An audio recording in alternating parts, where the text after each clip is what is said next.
With the release of Season 5 of The Dragon Prince just a few weeks ago, it's about time we took a look at Rayllum's development in this new season, especially with the mature steps the show took in Episode 8. This season spotlights Rayla and Callum's trust, unity, and the lengths of sacrifice mentally and physically they are willing to go to in order to protect each other.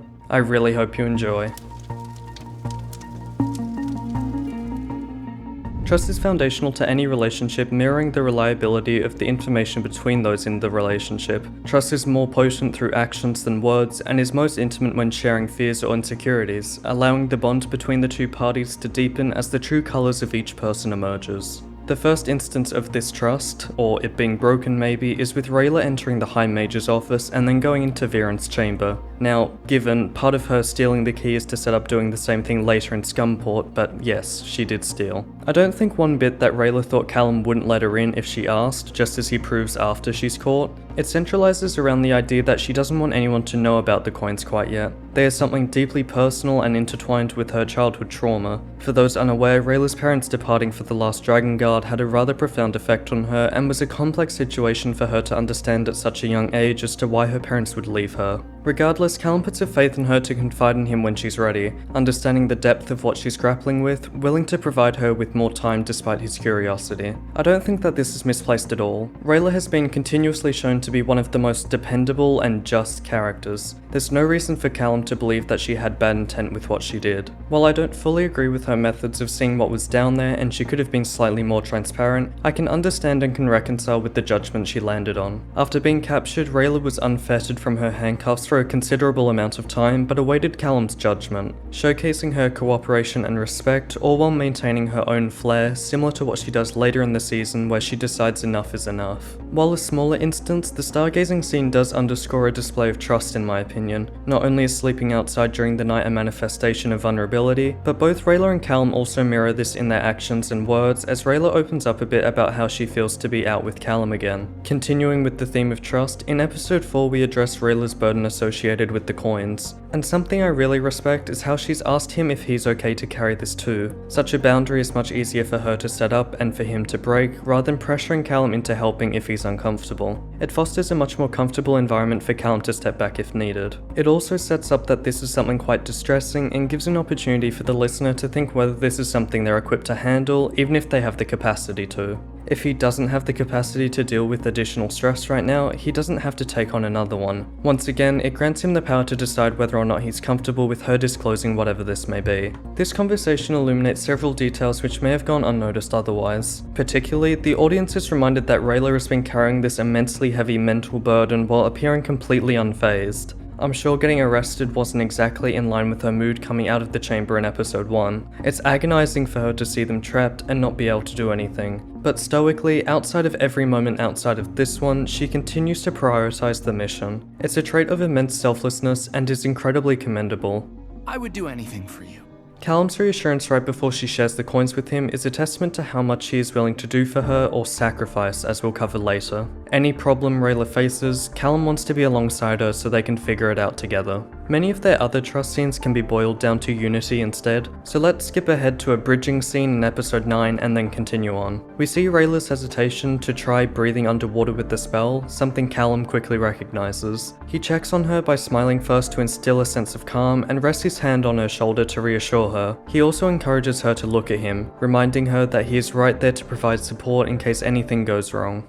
The foundation of Rayllum's relationship was initially built on forced unity, resulting from being thrust on a shared journey following the discovery of the Dragon Prince egg. However, as with any relationship, unity is a crucial aspect which must be maintained. A short instance of such is physically carved into the real world with dark magic. Rayla first addresses it as a scar, but her perspective shifts by the end of the scene after Callum shares his viewpoint. It transforms into a wound. This distinction holds immense significance. While scars can only fade, wounds have the potential to heal. So the question here is whether or not their relationship will mend to its former state. Callum envisions a bridge, connecting their two worlds where both of them, one from each side, are traversing it as one. Bridges are a symbol of unity, cooperation, and communication, all of which we see further development in for their relationship in handling shared experiences and talking about the rift which has driven them apart. So is this bridge between the two going to heal? The answer is yes. Beyond the scope of Zadia, it is some reassurance from the team at Wonderstorm that their bond will heal. Symbolized by a resilient plant growing out from the rubble and dirt, it shows how robust the will for this relationship to flourish is, blossoming to become something better. A relationship stronger and more intimate than the one they had in Season 3. Episode 5 has the entire gang jumping into and swimming for a short duration through a body of water to follow Tidebound Tina. Callum deliberately lingers behind with Rayla to make sure she'll be okay and even offers for her to remain on this side. Rayla failing to make herself jump due to fears prompts her to ask Callum to push her in instead. Callum immediately states that he doesn't feel comfortable with that, which I think is a great point to make from the creators, either because he actually doesn't feel comfortable or out of concern for her safety. She attempts to playfully, or not so playfully, encourage him by pushing him first so that he has an excuse to. But instead, he recognizes her falsified confidence as fear, and takes her hand so that they can confront this obstacle together. They proceed to continue holding hands all the way through, him right there alongside her. Lastly, before we move on to the topic we've been waiting for this entire video, I think Callum's ocean poem, or perhaps the interpretations we can take from it, are most closely tied to unity and love. Not only is the verse an insight into the ocean primal, but it also conveys a message about love's essence. Even though we know the reasons behind the first two lines, it urges us to not impose explanations on something so naturally beautiful and intricate. Instead, it encourages us to allow ourselves the freedom to appreciate the beauty in how it happens. The heart of the poem resides in the last two lines, equating love to the ocean. It suggests that love will fall into a rhythmic pattern like the tides, and the deep ocean, which remains a mystery, doesn't require exhaustive understanding or rationale, embracing aspects as small as the ocean being blue, and to cherish the mystery and wonder that accompanies the natural flow of life. This season explored maturity through a predominant theme of sacrifice and protection, encompassing not just Rayllum, but also extending to Viren and Claudia. Physically, these characters were present for each other, but a rekindling resonance emerged as they endured distressing events, fostering a resurgence in mental challenges for them to face. In episode 4, Amaya addresses Rayla leaving and the emotional toll it took on Callum. While discussing what happened in Through the Moon is important, I still believe there is great potential for Wonderstorm to make it far more impactful by giving us a flashback episode like they have many times before. I spoke about the book quite widely in a Season 4 Rayllum video, but I think it deserves its own video at some point. The conversation culminates with Amaya describing the similarities between herself and Rayla, and an insight I believe to be really powerful behind their growth. Both of them have learnt to stand strong in solitude following the loss of a loved one. Suppressing their emotions and enduring their own isolation was the sacrifice made to avoid appearing weak and lost. By sharing the burdens which have led to such a position, you offer others to guide you with a map built on love and trust that only both of you can navigate together.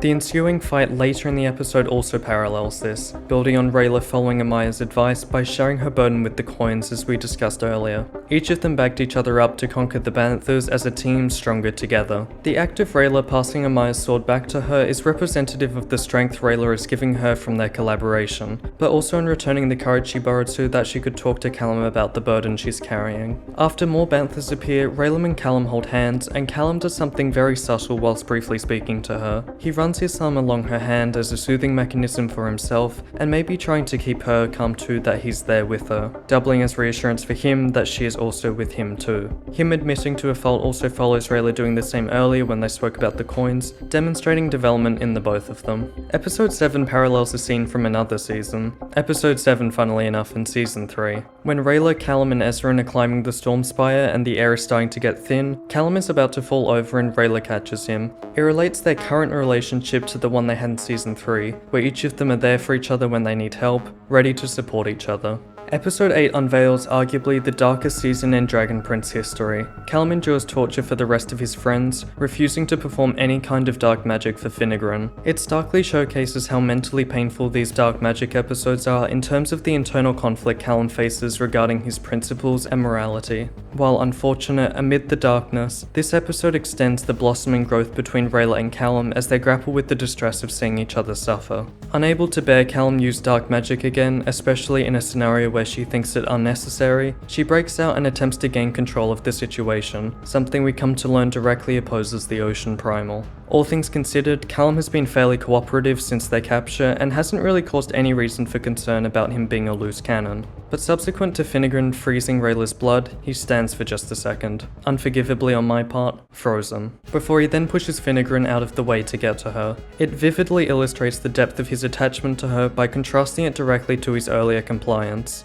At her side, he compassionately cradles her head to provide her with some kind of physical comfort, and knowing that he's there beside her to protect her from anything else that might happen. It again mirrors an event in a previous season where instead, Rayllum held Callum as he was going through his dark magic episode after becoming increasingly concerned about his condition. Linking back to Callum being cooperative before, him suddenly becoming violent and less respectful of his captors is only evidence for how much Rayllum means to him. His willingness to endure torture to avoid using dark magic speaks to his commitment, yet his response to her pain is near instantaneous. As Finnegan points out after Callum regains his consciousness, Callum immediately lost himself and all the believed wisdom he held surrounding being stronger together. Obviously tired from what he's physically and mentally endured over the last few hours, Callum remains still again until Finnegan lets on that he's going to kill Rayllum. He starts to struggle again, pushing through the exhaustion mentioned before, desperately listing the ingredients needed to complete the spell Finnegan wanted to know earlier. Following his escape and rescue of Rayllum, this is where Callum allows himself the freedom of control to explore the Ocean Arcanum. In conjunction with protecting Rayllum, his love for her is in part why he understands. It furthers his understanding and acceptance of the world around him within his relationships and himself. It should also be noted that Rayllum tries to step in while Callum is being choked even though she's completely tied up before Soren stops her, demonstrating her courage to take on an enemy for Callum even when she's fully at a disadvantage. After defeating Finnegan, Rayllum notices something up with Callum and goes up to him trying to lighten the mood. However, after he's not very receptive to a joke, she swiftly shifts her tone entirely to one of concern, checking if he's okay. Rayllum's care and empathy for him shine through as she gives him a hug following reassurance from him that he is. Callum soon reciprocates, tightening his hold on her and burying his face deeper into her shoulder. This intimate moment is indicative of his desire for her comforting presence, perhaps even seeking her protection. It feels rather personal for me to go any further into, but I think it's more than enough confirmation that he wants her there. The episode finishes with showing us the chains he turned into snakes. He was willing to go to great lengths, such as doing dark magic again, to try and shield her from harm. Something I hope we explore in Season 6, as he hopefully shares this burden with her, strengthening their bond.